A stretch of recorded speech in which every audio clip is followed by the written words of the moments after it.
बिस्मिल्लाहिर्रहमानिर्रहीम। Dear students, next हमारे पास self assessment 2 का क्वेश्चन नंबर 6 है।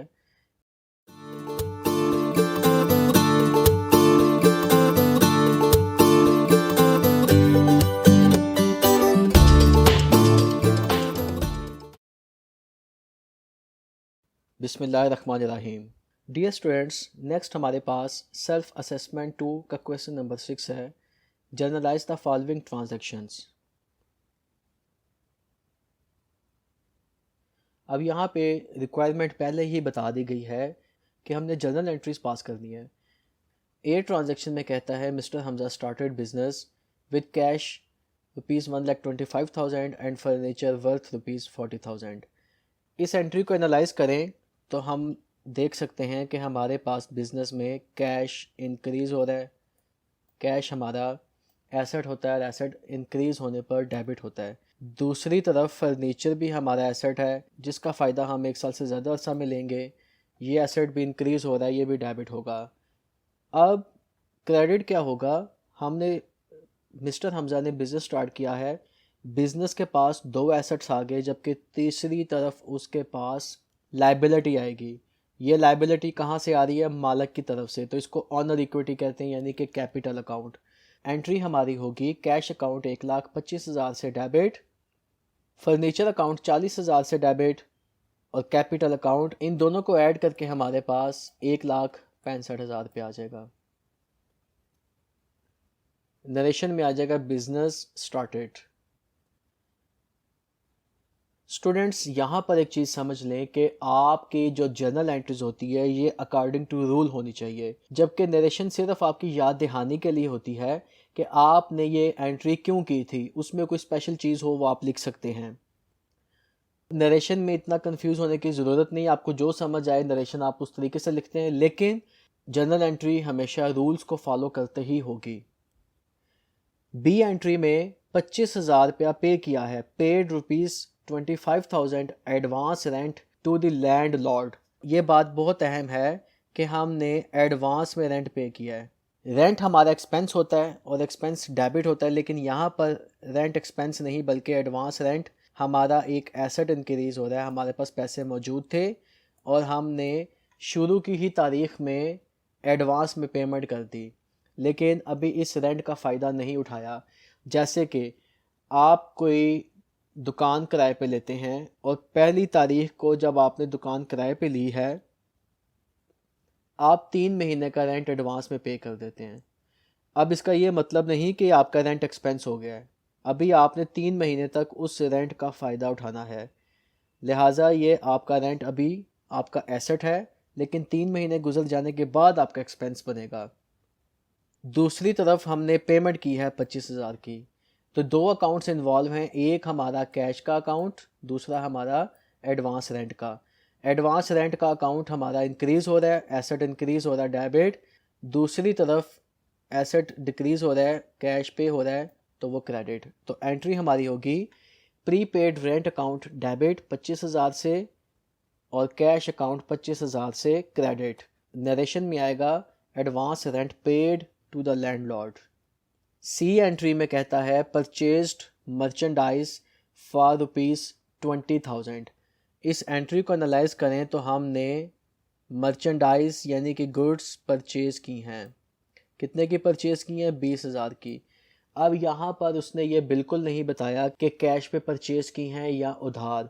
तो मैं आपको पहले बता चुका हूँ कि जहाँ पर क्वेश्चन साइलेंट हो तो हम अज्यूम करेंगे ये कैश की ट्रांजैक्शन ही है।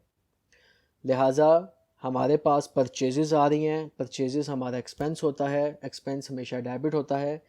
परचेजेस अकाउंट 20,000 से डेबिट हो जाएगा और जो पेमेंट की है कैश की वो 20,000 से क्रेडिट हो जाएगा। नरेशन में आ जाएगा मर्चेंडाइज परचेज्ड। इसके बाद डी एंट्री में sold merchandise to mister Kashif on account for ₹15,000। यहाँ पे अगर एंट्री को एनालाइज करें तो हमने मर्चेंडाइज सेल की हैं। सेल हमारी इनकम होती है और इनकम हमेशा क्रेडिट, तो ये तो क्रेडिट हो जाएंगी सेल्स। लेकिन ये सेल किसको की हैं? हमने मिस्टर काशिफ को, और हमने अकाउंट पे सेल की हैं 15,000 से।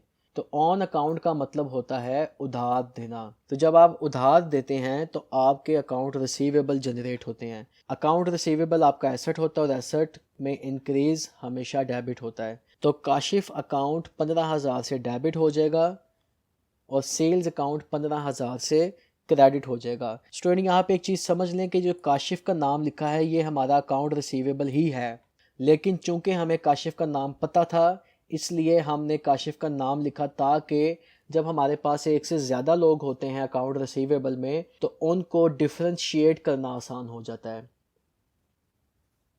जहाँ पे नाम मौजूद नहीं हो वहाँ पे मजबूरन हमें अकाउंट रिसीवेबल ही लिखना पड़ता है, लेकिन जहाँ पे नाम आ जाए हम उसके नाम के साथ एंट्री करते हैं और नरेशन में हमारे पास आ जाएगा goods are sold on credit. E entry में purchased merchandise from mister Atif for ₹2000। यहाँ पे हमने गुड्स परचेज की हैं। परचेजेस एक्सपेंस होता है जो कि डेबिट होगा और हमने कहाँ से परचेज़ की? मिस्टर आतिफ से। स्टूडेंट यहाँ पर एक बात अहम है कि उसने हमें नाम क्यों बताया कि उसने चीज़ें कहाँ से परचेज़ की। नाम बताने की वजह यह है कि चीज़ें उसने उधार परचेज़ की हैं ताकि पता चल जाए कि मिस्टर आतिफ को 2000 बाद में पे करना है। जहाँ पर क्वेश्चन खामोश था वहाँ पर अंडरस्टूड था कि ये कैश पर ट्रांजैक्शन हुई है, लेकिन जहाँ पर क्वेश्चन में नाम बता दिया गया है इसका मतलब है कि यह क्रेडिट पर परचेज़ हुई है। तो कई दफ़ा नाम के साथ ऑन अकाउंट भी लिख देता है और कई दफ़ा नहीं लिखता, लेकिन दोनों सूरतों में वो ट्रांजैक्शन उधार होती है। लेकिन नाम के साथ अगर ऑन कैश लिखते तो फिर तो सब क्लियर हो गया कि ये उधार नहीं बल्कि कैश की ट्रांजैक्शन है। अब इसकी एंट्री क्या होगी? परचेजेस अकाउंट डेबिट हो जाएगा 2000 से और मिस्टर आतिफ को पेमेंट करनी है तो आतिफ अकाउंट 2000 से क्रेडिट हो जाएगा। नेक्स्ट एंट्री है entry F, purchased stationery for office use ₹1000 और इसकी एंट्री होगी हमारे पास स्टेशनरी में इजाफा हो रहा है, office stationery account debit, cash account credit. यहाँ पर एंट्री खामोश थी कि एंट्री क्रेडिट की है या कैश की, तो हम अज्यूम करेंगे कि कैश में एंट्री हुई है और इसकी नरेशन हमारे पास आ जाएगी office stationery purchased. Next entry G entry है जिसमें कहता है पेड सैलरीज और अमाउंट कितनी है 2000। स्टूडेंट यहाँ पर अगर हम देखें तो सैलरीज को पे किया जा रहा है। सैलरीज हमारा एक्सपेंस होता है और एक्सपेंस हमेशा डेबिट होता है। सैलरीज एक्सपेंसेस अकाउंट डेबिट हो जाएगा 2000 से, जबकि पेमेंट की जा रही है वो है कैश में, कैश अकाउंट 2000 से credit, office salaries paid. H entry open a bank account with cash 2000। Student यहाँ पर हमने बैंक अकाउंट ओपन करवाया है कैश देकर 2000 से। इस एंट्री में हमारे पास दो अकाउंट इन्वॉल्व हैं, बैंक अकाउंट और कैश। स्टूडेंट इस चीज़ को समझ लें कि कैश आपके पास दो जगह पे पड़ा हो सकता है। एक वो कैश जो आपके पास कैश की फॉर्म में है उसको हम कैश इन हैंड का नाम देते हैं, और एक ऐसा कैश जो आपने हिफाजत के लिए, अकाउंट मेंटेन करने के लिए, पैसों को आसानी से रिमिट करने के लिए, एक जगह से दूसरी जगह ट्रांसफ़र करने के लिए आप बैंक अकाउंट जो ओपन करवाते हैं वहाँ पर भी आपका कैश पड़ा होता है। लेकिन वो कैश चूँकि बैंक के पास होता है इसलिए उस अकाउंट को हम कहते हैं कैश एट बैंक। नेचर दोनों की सेम है वो आपका एसेट ही, लेकिन एक आपके पास मौजूद है कैश इन हैंड और एक बैंक वालों के पास मौजूद है कैश एट बैंक। इस ट्रांजैक्शन में हो क्या रहा है कि आपके पास से कैश जा रहा है और बैंक अकाउंट में कैश आ रहा है। तो बैंक अकाउंट हमारा एसेट होता है, एसेट इंक्रीज होने पे डेबिट होगा, बैंक अकाउंट डेबिट, और कैश हमारा एसेट है, डिक्रीज होने पे क्रेडिट होगा, कैश अकाउंट क्रेडिट 2000 से, और नरेशन आ जाएगी बैंक अकाउंट ओपन। स्टूडेंट यहाँ पर आपको ये सीन नज़र आ रहा है, इसका मतलब है कि ये कॉन्ट्रा एंट्री है। कॉन्ट्रा एंट्री ऐसी एंट्री होती है जिसमें दो अकाउंट्स इन्वॉल्व होते हैं, कैश और बैंक। और ऐसी एंट्री में या तो आप कैश बैंक में जमा करवा रहे होते हैं या बैंक से कैश निकलवा रहे होते हैं। नेक्स्ट एंट्री है entry I, received cash from mister Kashif and allowed him 2% discount. आपने कैश रिसीव किया है मिस्टर काशिफ से और उसको हमने डिस्काउंट अलाउ किया है 2%। मिस्टर काशिफ से हमने 15,000 रुपया लेना था। डी एंट्री में हमने उसको चीज़ें सेल की थी। उस 15,000 में से 2% हम उसको डिस्काउंट अलाउ कर रहे हैं और बाकी कैश हमें मिल रहा है। जो कैश हमें मिलेगा वो कैश हमारे पास आएगा इंक्रीज इन एसेट, डेबिट होगा कैश अकाउंट। मिस्टर काशिफ हमारा एसेट था यहाँ पर जो कि अब ख़त्म हो गया है, डिक्रीज इन एसेट क्रेडिट होगा। मिस्टर काशिफ अकाउंट क्रेडिट होगा 15,000 से, लेकिन कैश अकाउंट 15,000 से डेबिट नहीं होगा। क्यों? क्योंकि हम उसको डिस्काउंट भी अलाउ कर रहे हैं। तो एंट्री हमारे पास होगी कैश अकाउंट 14,700 से डेबिट, डिस्काउंट अलाउड 300 से डेबिट। 15,000 का 2% अगर काउंट किया जाए तो वो 300 बनता है और काशिफ अकाउंट हमारा 15,000 से क्रेडिट हो जाएगा। Cash received from mister Kashif after discount. Entry J में paid ₹1,000 utility bills of owner's house. अब यहाँ पर पेमेंट हो रही है, कैश जा रहा है, ये तो हमें समझ आ गई कि कैश अकाउंट क्रेडिट होगा। दूसरी तरफ हम क्या कर रहे हैं, यूटिलिटी बिल की पेमेंट कर रहे हैं, लेकिन किसके यूटिलिटी बिल? ऑनर के हाउस के। अब चाहे वो ऑनर के हाउस के यूटिलिटी बिल्स हों, ऑनर के हाउस के कोई ग्रॉसरी एक्सपेंसेस हों या किसी भी तरह के कोई एक्सपेंसेस हों, बिज़नेस का इससे कोई ताल्लुक़ नहीं। बिज़नेस का ताल्लुक़ सिर्फ इस हद तक है कि बिज़नेस वो पैसे ऑनर को वापस कर रहा है और जो पैसे बिज़नेस ऑनर को वापस करता है उसको हम अकाउंटिंग में ड्राइंग्स का नाम देते हैं।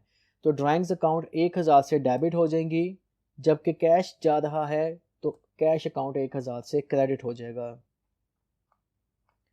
Paid utility bill of owner's house. Entry के में कहता है drew from bank ₹200 for office use and ₹300 for personal use of owner. Dear students, इस एक एंट्री में उसने बड़े अच्छे तरीके से ये समझाने की कोशिश की है कि बैंक से पैसे निकलवाए जा रहे हैं, लेकिन कुछ पैसे ऑफिस यूज़ के लिए और कुछ पैसे पर्सनल यूज़ के लिए हैं। अब हम अगर इसको देखें तो बैंक में से हमारा कैश कितना निकल रहा है, 200 ऑफिस यूज़ के लिए, 300 पर्सनल यूज़ के लिए। टोटल हमारा कैश जो बैंक से निकल रहा है वो 500 है। उसमें से 200 ऑफिस यूज़ के लिए है जबकि 300 पर्सनल यूज़ के लिए है। तो जो ऑफिस यूज़ के लिए वो कैश ऑफिस में आ जाएगा, कैश अकाउंट 200 से डेबिट हो जाएगा, जबकि ड्राइंग्स अकाउंट 300 से डेबिट और बैंक अकाउंट हमारा 500 से क्रेडिट होगा। इसकी नरेशन आ जाएगी, विड्रॉ फ्रॉम बैंक। तो डियर स्टूडेंट्स, यहाँ तक आपके self assessment question number 6 complete हुए। सेल्फ असेसमेंट 3 हम नेक्स्ट वीडियो में देखेंगे इंशाल्लाह। उम्मीद करता हूँ कि आपको क्वेश्चन समझ आ रहे हैं। अगर आपको वीडियो पसंद आई तो इसको लाइक और चैनल को सब्सक्राइब ज़रूर कीजिएगा, और अगर कोई क्वेश्चन हो तो आप मुझसे कमेंट में क्वेश्चन कर सकते हैं। Thank you.